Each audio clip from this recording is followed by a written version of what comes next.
Bienvenidos a este curso de filosofía y sexualidad. Vamos a abordar uno de los autores que a mí particularmente me parece fascinante de la filosofía contemporánea. Se llama Michel Foucault.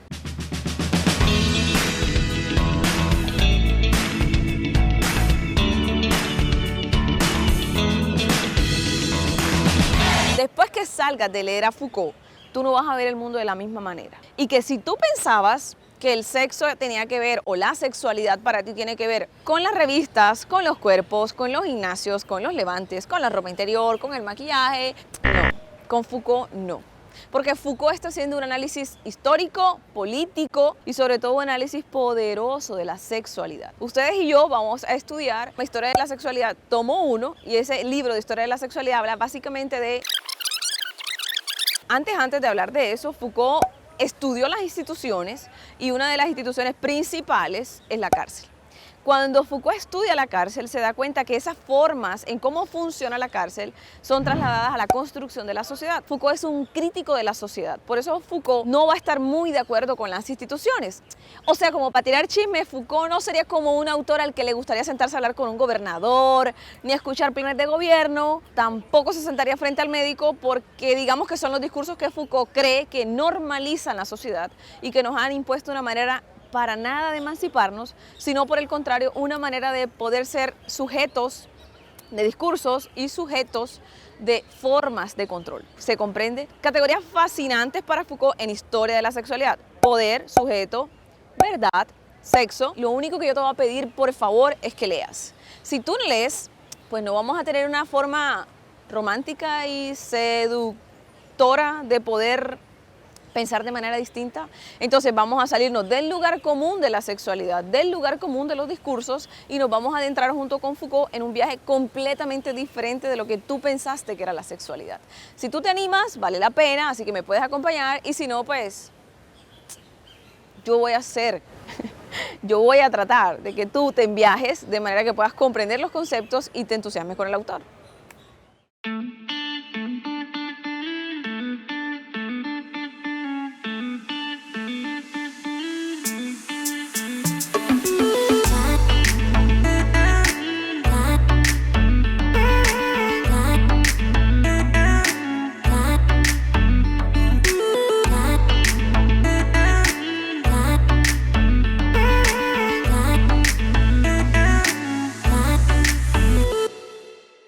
Lo que está diciendo Foucault en general, a partir del discurso de la sexualidad, es qué es el poder.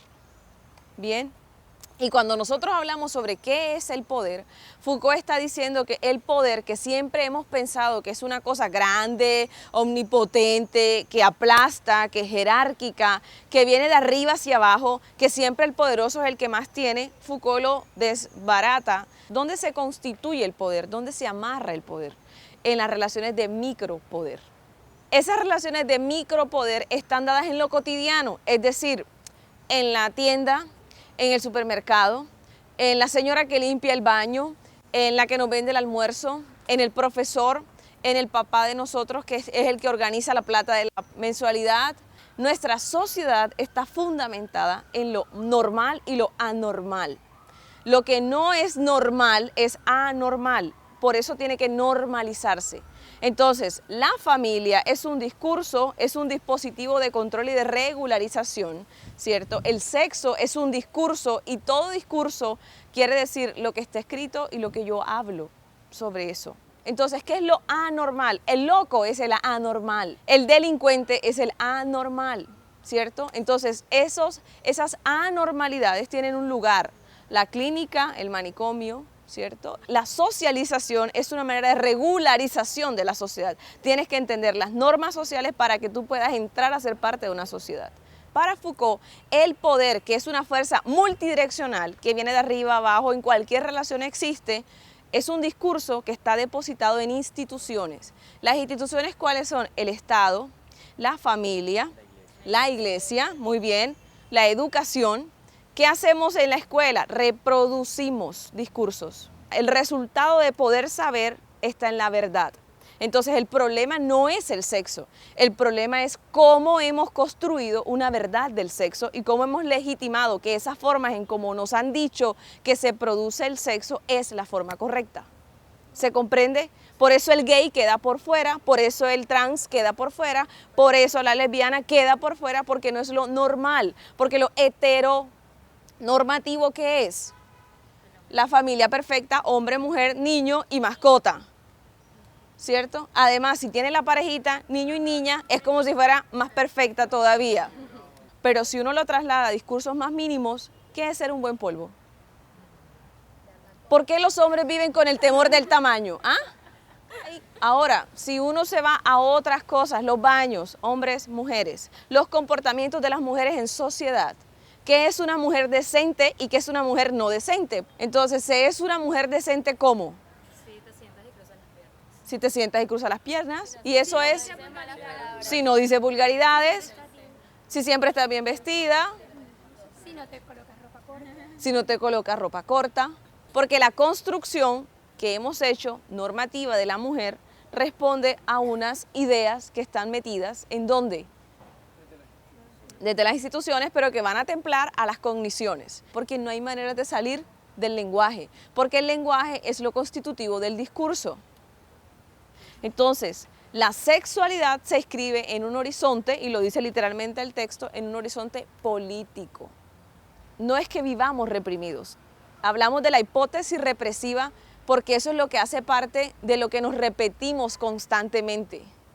¿Sí? No hablamos de sexo, pero no hay un espacio, no hay una sociedad en donde más se hable de sexo que esta. Entonces, esa hipótesis represiva de que esto es un tabú es falso, pero cargamos con la hipótesis represiva pensando que no es así.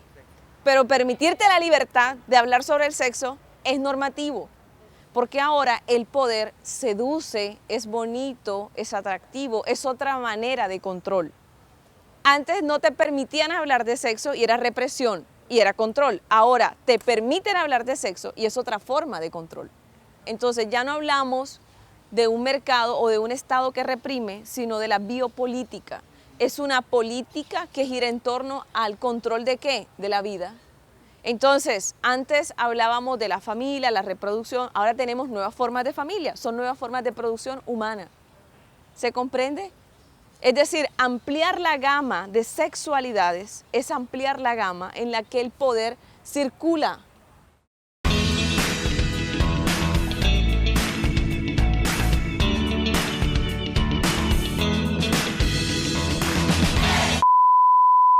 Cuando me hablaron por primera vez que íbamos a hablar de sexualidad, pues y al ser una clase relacionada con la filosofía, inmediatamente imaginé que debía ser algo crítico de cómo vemos el sexo, sobre todo en una cultura mayoritariamente, una cultura machista. Obviamente cuando uno le hablan de que le van a hablar sobre sexualidad, es como chévere porque esos temas no se tocan casi. Porque uno no dimensiona qué poder tiene, tanto económico como socialmente, la cuestión cuando hablamos de sexo. A la medida que fue avanzando la clase, fui notando que en verdad era un tema serio, que era un tema que a pesar que lo tomamos como humor y lo tomamos como algo tapado y reprimido como creemos que está, nos dimos cuenta que en verdad se da desde hace muchos años el estudio hacia la sexualidad. Utiliza estas plataformas históricas para contextualizarnos y darnos una vista totalmente diferente, no solo a la sexualidad, sino que aborda la importancia del poder detrás de esa sexualidad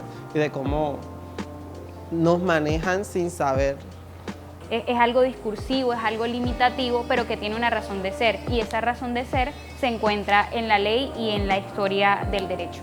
Una vez con mi mejor amigo, que es gay, estábamos en una fiesta de esas de playa, y él estaba con su pareja precisamente agarrados de la mano y empezaron un montón de personas a gritarle "es cagá", no sé qué, un montón de cosas horribles, y obviamente él se sintió horrible, hasta se quería ir, pero finalmente nos quedamos.